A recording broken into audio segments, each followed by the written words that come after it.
దుఃఖమగ్న హృదయుడైన భరతుడు అంజలి బంధంతో ఆర్య నాన్నగారు పుత్రశోకంతో పరలోక గతులయ్యారు.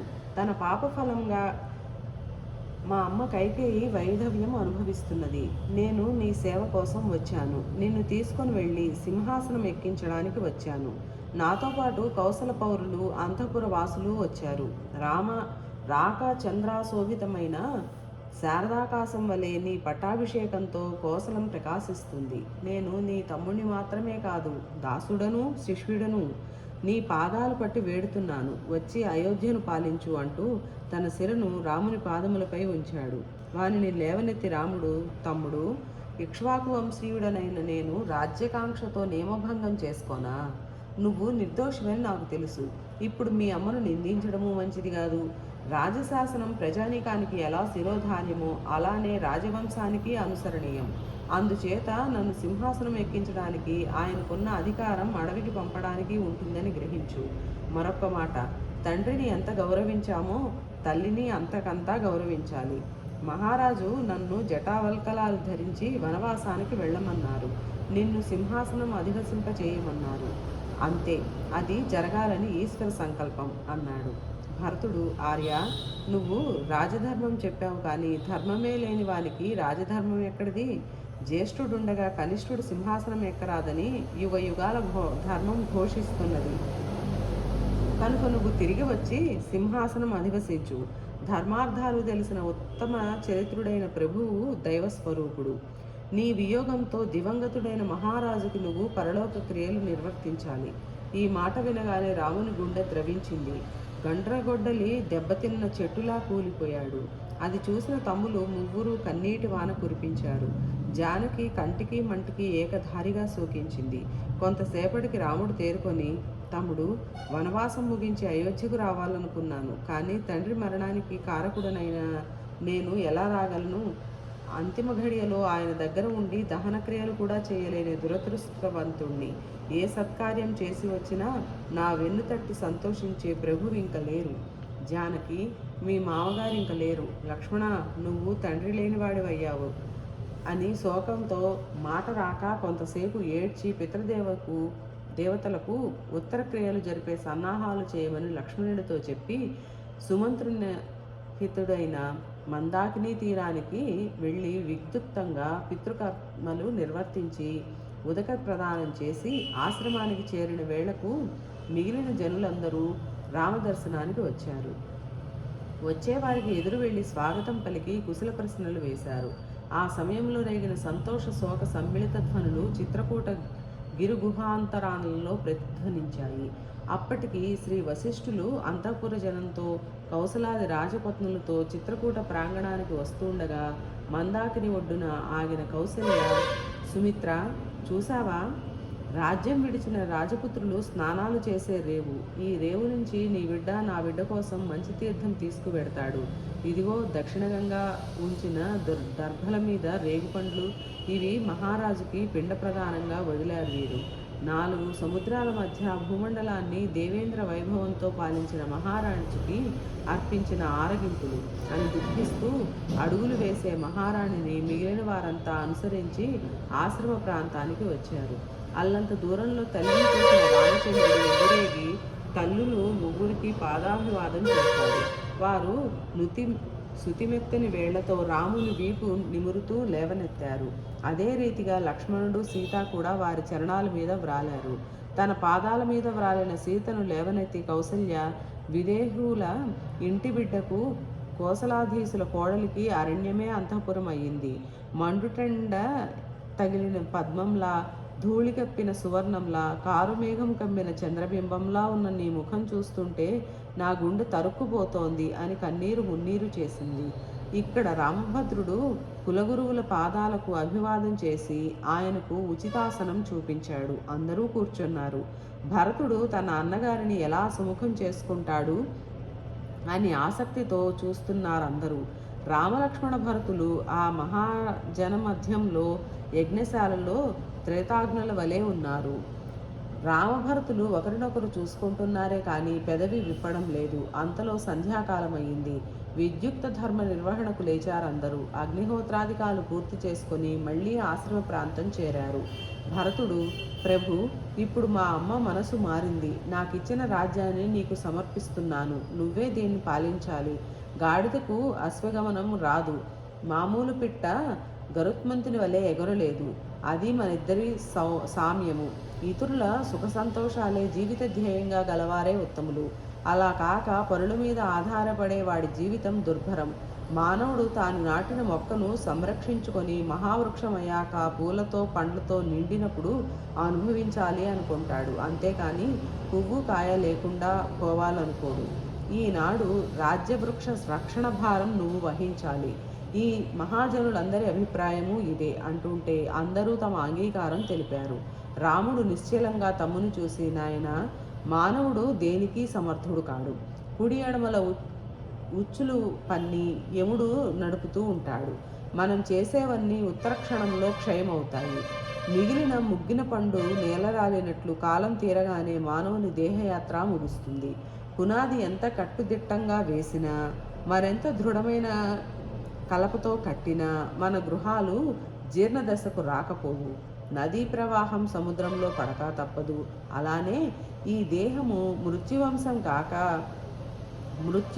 కాక తప్పదు. ఈ మృత్యు ఉందే, ఇది మన వెంటనంటే ఉంటుంది. మనం ఊపిరి ఆపగానే అది వెళ్ళిపోతుంది. సూర్యోదయ అస్తమయ కాంతులు చూసి ఆనందించే వేళ మన జీవిత యాత్రలో మరొక రోజు వెనుకబడిందని గ్రహించడం లేదు. ఈ సంసారం, భార్యాపుత్రులు, అన్నదమ్ములు, చుట్టాలు, వీరు జీవిత ప్రవాహంలో కొంత దూరం కలిసి ప్రయాణం చేసే కట్టెల వంటి వారు. ఈ యాత్రలో ఒకడు ముందు వెడితే మరొకడు వెనుకవాడి కోసం ఆగినట్టు కనబడతాడు. మొత్తం మీద అందరూ వెళ్ళవలసిన వారే. మన మహారాజు సత్కర్మలతో, అన్నదానాలతో ప్రజాభిమానం పొంది పితామహులు నడిచే దారినే వెళ్ళారు. దానికి శోకం ఎందుకురా? ఆయన మనకు అప్పగించిన విధులు మనం నిర్వర్తించాలి. నాకు వనవాసం, నీకు రాజ్యపాలన. ఈ శాసనాన్ని అక్షరం విడవకుండా పాలించాలి మనం అన్నాడు. భరతుడు, రామభద్ర, నీకు నువ్వే సాటి. దుఃఖసాగర తరంగాలు ముంచెత్తిన మందాకినికి ఆహ్వానించిన నిశ్చలంగా నిలబడగలవు. కానీ నేను అతి సామాన్యుడను. క్షుద్రబుద్ధితో మా అమ్మ ఈ దురవస్థలు తెచ్చిపెట్టింది. ఆ కడుపున పుట్టిన నాకు ఆ పాపం అంటక తప్పదు. దశరథ మహారాజు బిడ్డను కనుక హత్యా పాపానికి సాహసించలేకపోయాను. అయినా నాన్నగారు మాత్రం ఏం చేశారు? ఒక స్త్రీ కోసం, ఆ స్త్రీ సంతోషం కోసం ఎంతటి పని చేశాడు ఆయన. ఆడదాని ఆహ్లాదం కోసం ధర్మార్థాలు విడిచేశాడు ఆయన. మృత్యువు సన్నిహితమైనప్పుడు మనిషికి వివేకం నశిస్తుందన్న మాట నిజం. వివేకం కోల్పోయి నాన్నగారు చేసిన పనిని నువ్వు సరిచేయవచ్చు. తండ్రి నడిచిన తప్పుదారిని కొడుకు నడవాలని లేదే. ఉత్తమ క్షత్రియ వంశీయుడవైన నువ్వు జటావల్కలాలు ధరించి వనవాసం చేయడం ధర్మం కాదే. సింహాసనం అధివసించి ప్రజాహృదయరంజకంగా పరిపాలించాలి. ఆశ్రమాలలో ఉత్తమమైన గృహస్థాశ్రమాన్ని అనుసరించాలి. అన్నిటా నీకంటే అల్పుడినైన నేను నువ్వుండగా సింహాసనం ఎక్కడం కంటే ధర్మ వైపరీత్యం లేదు. ఇరుగో కోసల ప్రజలు, మంత్రి, సామంత, పురోహిత, దండనాథులు వీరంతా నిన్ను రాజుగా అభిషేకించడానికి వచ్చారు. రాము, తమ్ముడు, నాన్నగారు వివాహవేళ తన రాజ్యాన్ని కేకేయి నుతునికి ఇస్తానని మీ తాతగారికి వాగ్దానం చేశారు. అనంతరం దేవాసుర సంగ్రామ వేళ మీ అమ్మగారికి 2 వరాలు ఇచ్చారు. ఆ వరాలు నా వనవాసం, నీ రాజ్యాభిషేకం. ధర్మపరుడైన మన తండ్రి కీర్తి నిలబడడానికి ఆయన మాట ప్రకారం నేను అడవికి వచ్చాను. నువ్వు వెళ్ళి సింహాసనం అధివసించు. ఇందులో మీ అమ్మ కానీ మహారాజు కానీ దోషులు కారు. పున్నావ నరకం నుండి తరింపజేయడానికి పుత్రులను కంటారు మానవులు. మనం నలుగురం ఉండి మన నాన్నగారిని ఆ నరకయాతనల నుండి రక్షించలేకపోవడం కంటే అన్యాయం లేదు. అందుచేత మనం ఆయన మాట నెరవేర్చాలి. జాబాలి, ఈ ప్రసంగం వింటున్న జాబాలి, ఓ రఘువంశీయుడా, ఈషణాత్మ వివేకం లేని సామాన్యులు లేని బుద్ధి నిరర్ధకం అవుతుందయ్యా. ఎవడికి ఎవడు బంధువు? తల్లి ఎవరు, తండ్రి ఎవరు? ప్రాణి తనంతట తాను పుడుతున్నది, అలానే మరణిస్తున్నది. దేనికి తల్లి తండ్రి అని విచారించేవాడు మతిహీనుడు. గ్రామాంతరం వెళ్ళి అక్కడ పని చూసుకుని కొన్నాళ్లకు తిరిగి వస్తాం. వచ్చాక మన ఇంట మనమే ఉంటాం, అంతే. ఈ తల్లిదండ్రులు, ఇల్లు, వాకిలి మన అవసరాల కోసమే ఇవన్నీ. ఇందులో శాశ్వత బంధాలేమీ లేవు. ఇప్పుడు నువ్వు ఎవరి మాట కోసము రాజ్యాన్ని విడిచి రావడం వివేకం కాదు. దేశాంతర దేశాంతర్గతుడైన భర్త కోసం ఏకవేణి అయి ఉండి స్త్రీల వలె అయోధ్య నీ కోసం నిరీక్షిస్తున్నది. నువ్వు వచ్చి సర్వసమృద్ధితో ఉన్న రాజ్యం పాలించు. దశరథుడు నీ తండ్రి అని, ఆయనకు నువ్వు కొడుకువని అనుకోకు. ఋతుకాలంలో స్త్రీ పురుషుల సంయోగ వేళ శుక్రశోణిత మేళనం ప్రాణి ఆవిర్భావానికి ఆధారం. అంత మాత్రాన వారు మన జీవన శాసనకులు కాలేరు. ఇప్పుడు తండ్రి లేడు, పుట్టిన ప్రతి ప్రాణి చచ్చి తీరుతుంది. చచ్చాక అది ఏమవుతుందో తెలియదు. తెలియని దానికి విచారించడం వివేకం కాదు. వారు నరకాలకు పోతారని, శ్రాద్ధ కర్మలతో వారిని తరింపచేయవచ్చునని భావించడం అవివేకం. ఎవడో భోజనం చేస్తే మన ఆకలి తీరుతుందనుకోవడం భ్రమ. ఈ దానధర్మ విషయాలన్నీ బుద్ధిమంతుల కల్పనలు. యజ్ఞ యాగాలు, తపోదీక్షలు, వీటి వల్ల పరమగతులేవో వస్తాయనుకోకు. ఏది నీ కనుల ఎదుట ఉన్నదో అదే సత్యం. పరోక్షంలో ఉన్నదాన్ని పరిగణించకు. భరతుడిచ్చే రాజ్యాన్ని హాయిగా స్వీకరించు అన్నాడు. జాబాలి చేసిన నాస్తిక వాద ధోరణి విని రాముడు గంభీరంగా, స్వామి, మీరు నా మేలుకోరి చెప్పిన మాటలన్నీ చాలా విచిత్రమైనవి. మర్యాద విడిచి పాపాచార నిరతుడై చాంచల్యం కలవాడు సత్పురుషుల అభిమానానికి అర్హుడు కాడు. పురుషునికి కులీనతను నిర్ణయించేది వాని శీలం. మీ ఉపదేశాన్ని నేను ఆచరిస్తే నాకంటే దుశ్శీలుడు లేడు. ఇంతకంటే అపవిత్రము, అనార్యము, అధర్మము ఉండబోదు. వివేకులందరూ నన్ను అసత్యవ్రత పరాయణుడిగా వేలెత్తి చూపుతారు. యదృత్వానంతి రాజానః తదృత్వా సంతి ప్రజాః. శాసనాధికారి ఏ దారిన వెడితే ప్రజలందరూ ఆ బాటనే పడిపోతారు. సత్యం, అహింస ఈ రెండే రాజవంశానికి ప్రధాన మార్గాలు. సత్యమే ఈ లోకానికి ప్రాణాధారం. అబద్ధాలాడేవాడికి విషసర్పానికి సమాన స్థానం ఇచ్చి ప్రజలు భయపడతారు. హోమము, హోమద్రవ్యం, హోత, తపస్సు, సత్యం అన్నీ సత్యమయాలు. సత్యం ఒక్కటే లోకాన్ని రక్షించగలదు. ఇంత తెలిసి నేను మా నాన్నగారి ఆదేశానుసారం చరించక ఈ ప్రలోభానికో లొంగి రాజ్యం స్వీకరించడం కంటే అక్రమం లేదు. ఇటువంటి అక్రమానికి ఉత్తమ జాతి క్షత్రియుడెవడూ సాహసించడు, పైగా గర్హిస్తాడు. మనోవాక్కాయాలతో దేనితోనూ అమృతాన్ని ఆరాధించకూడదు. అందుచేత మీరు చేసిన యుక్తియుక్తమైన బోధలకు నమస్కరించి అవి మీకే విడిచిపెడుతున్నాను. నా ఈ వనవాస దీక్ష మా పినతల్లికి కూడా ఎంతో సంతోషం కలిగించింది. నేను పుట్టింది కర్మభూమిలో. ఈ భూమిలో మానవుడు నిష్కపటంగా చరించాలి. ఇంద్ర, అగ్ని, వాయు, సోములు, మహాతపస్సులు సాక్షిగా నేను ఈ 14 ఏండ్లు వనవాసం చేస్తాను. మహర్షి, మరొక మాట. సత్యం, ధర్మం, భూతదయ, ప్రియభాషణం, పరాక్రమ ప్రదర్శనం, దైవ బ్రాహ్మణ పూజ, అతిథి సేవ ఇవి ఇహపర సాధనాలు.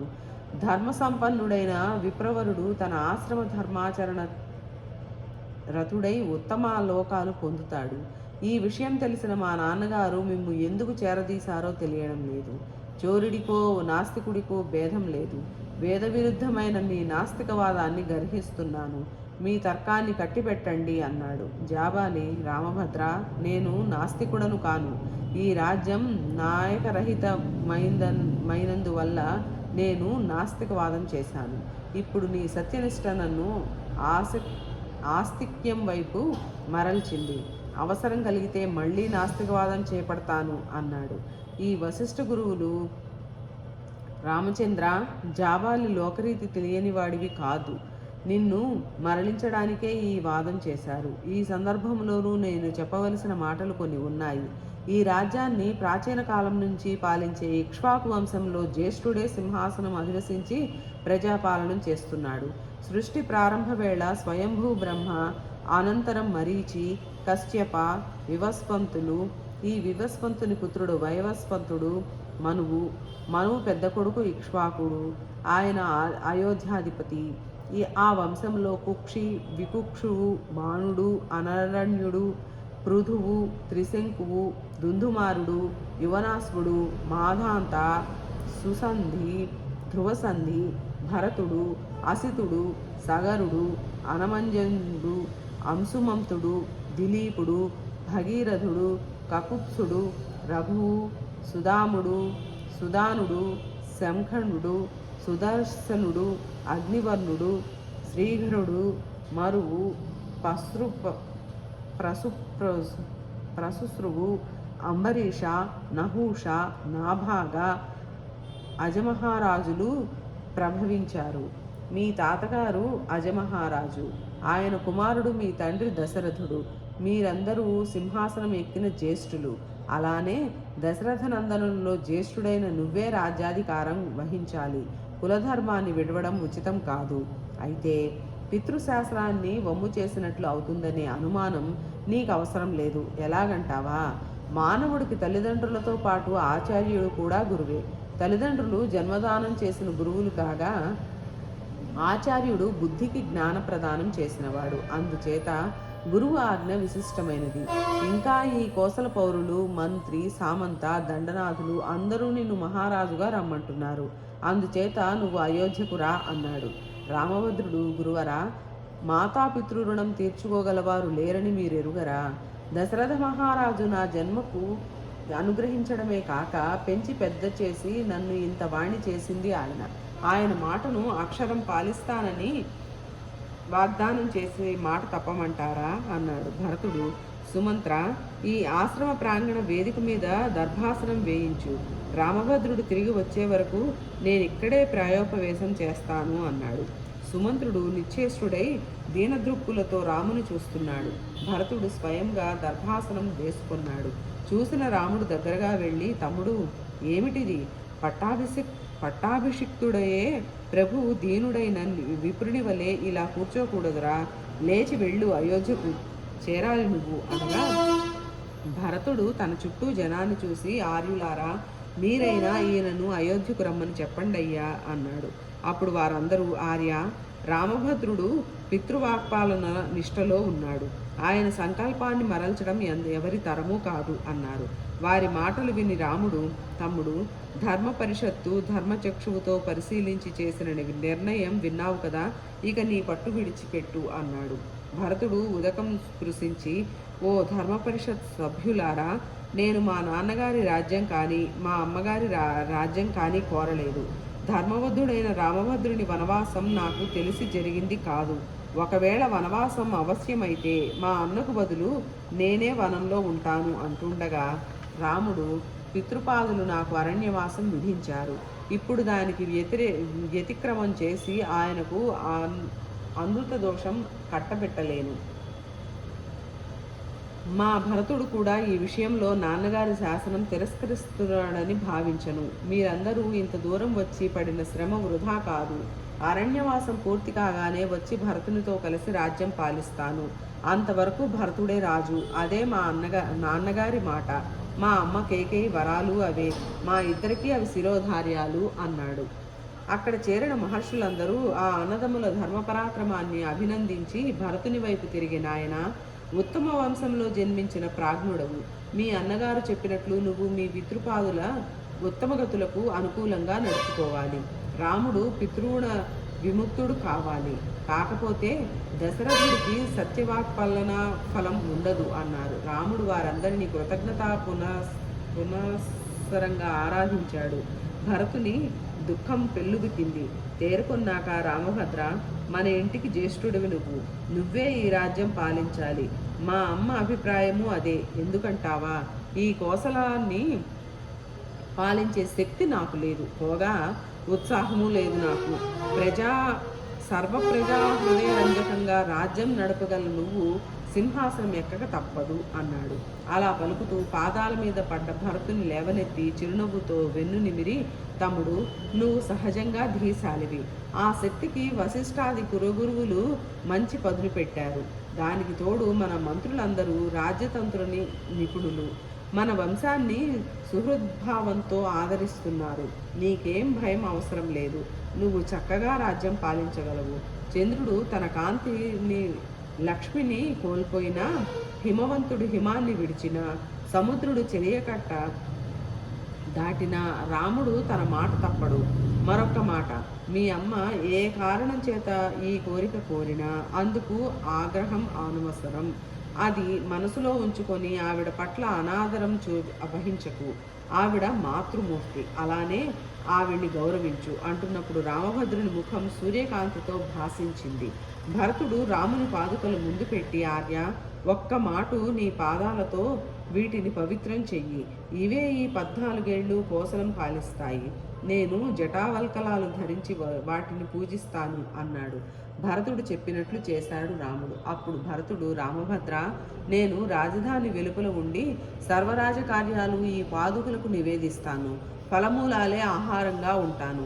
14 ఏండ్లు పరిసమాప్తమైన మరునాటి ప్రభాత కాంతులలో నీ దర్శనం కాకపోతే అగ్ని ప్రవేశం చేస్తాను. ఇది నా ప్రతిజ్ఞ అన్నాడు. రాముడు అన్నింటికీ అంగీకరించి భర్త శత్రుఘ్నులను కౌగలించుకొని, అమ్మ కేకేయిని ఆదర ప్రేమతో చూడాలి సుమా, ఆవిడను మాత్రం గౌరవంగా చూసినా నా మీద ఒట్టు, మీ వదిన మీద కూడా ఒట్టు అని నొక్కి చెప్పాడు. సాలంకృతమైన పాదుకులను భద్రగజం మీద ఉంచి అభిషేకించి ప్రదక్షిణం చేసి తిరుగు ప్రయాణానికి సన్నద్ధుడయ్యాడు భరతుడు. గురువులకు మంత్రులకు నమస్కరించి పరిజనానికి వీడ్కోలు పలికి గద్గద గాత్రంతో మాతృదేవతలకు పాదాభివందనం చేశాడు. రాముడు పర్ణశాల ప్రవేశించాడు. అభిషేకించిన పాదుకులను శిరస్సుపై ఉంచుకొని భరతుడు రథమెక్కాడు. వశిష్ఠ వామదేవాదులు ముందు సాగుతున్నారు. జానపదులతో పౌరులు ఆ వెనుకన సేనలు నడుస్తున్నాయి. భారద్వాజాశ్రమం సమీపించగానే దిగి మహర్షికి పాదాభివందనం చేశాడు. మహర్షి ప్రసన్నవదనంతో, ఏమన్నాడయ్యా మీ అన్నయ్య అని ప్రశ్నించగా, మహర్షి, ఆ వశిష్ఠులు కూడా అర్థించిన రామభద్రుడు పితృవాక్పాలనా దీక్షను వీడలేదు అన్నాడు. అప్పుడు వశిష్ఠులు, అదిగో అయోధ్యావాసుల యోగక్షేమాలు విచారించడానికి ఆయన పాదుకలు అనుగ్రహించాడు అన్నాడు. భరద్వాజుడు భరతుని భాతృభక్తికి పరిపరి విధాల ప్రశంసించాడు. భరతుడు మహర్షి అనుజ్ఞతో అయోధ్యాభిముఖుడయ్యాడు.